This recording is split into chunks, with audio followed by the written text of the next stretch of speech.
अभी आज से थोड़े दिन पहले उत्तर प्रदेश के चीफ मिनिस्टर ने उत्तर प्रदेश की असेंबली में ये कहा कि उर्दू पढ़ना कटमुल्लाओं की तरह मौलाना बनाना की बात है, साइंटिस्ट नहीं बनते। अब जाहिर है उत्तर प्रदेश के मुख्यमंत्री को तो उर्दू नहीं आती, मगर वो साइंटिस्ट क्यों नहीं बने, उसका जवाब वही दे सकते हैं। उत्तर प्रदेश के मुख्यमंत्री ने कहा कि उर्दू पढ़ने से कटमुल्ले बनते हैं।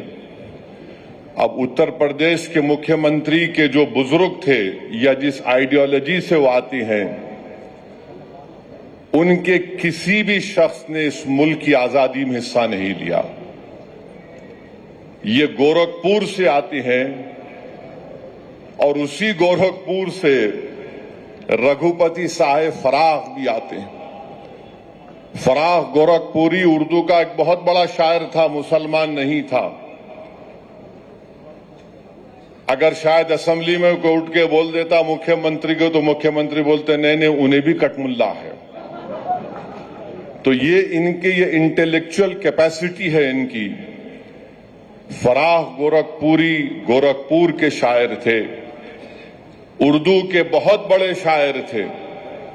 अब मेरे अजीज दोस्तों और बुजुर्गों, जिसके जहन और दिल पर गहन लग चुका है, तो दुनिया की कोई रोशनी उसके सर पे नहीं पहुंच सकती।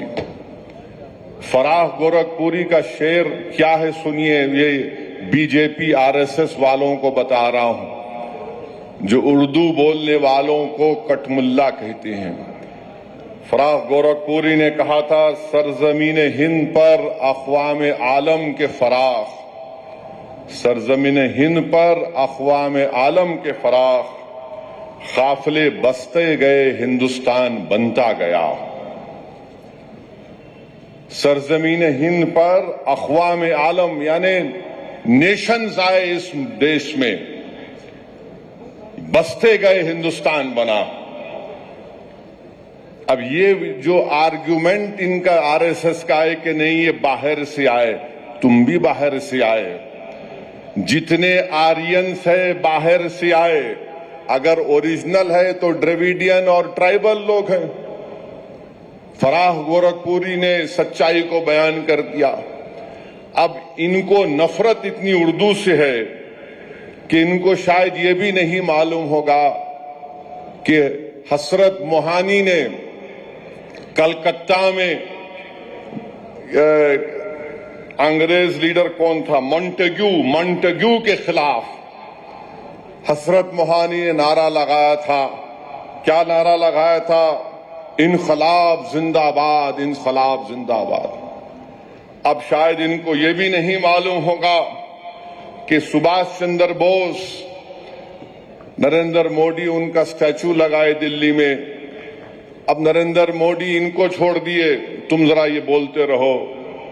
सुभाष चंद्र बोस जो आजाद हिंद फौज बनाए थे, उसका नारा क्या था? इत्तेहाद, एतेमाद और कुर्बानी।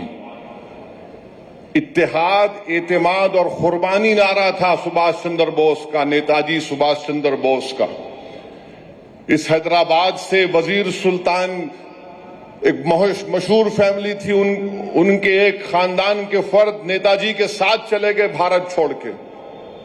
इसी मुल्क में हैदराबाद के सफरानी साहब थे, नेताजी के साथ चले गए।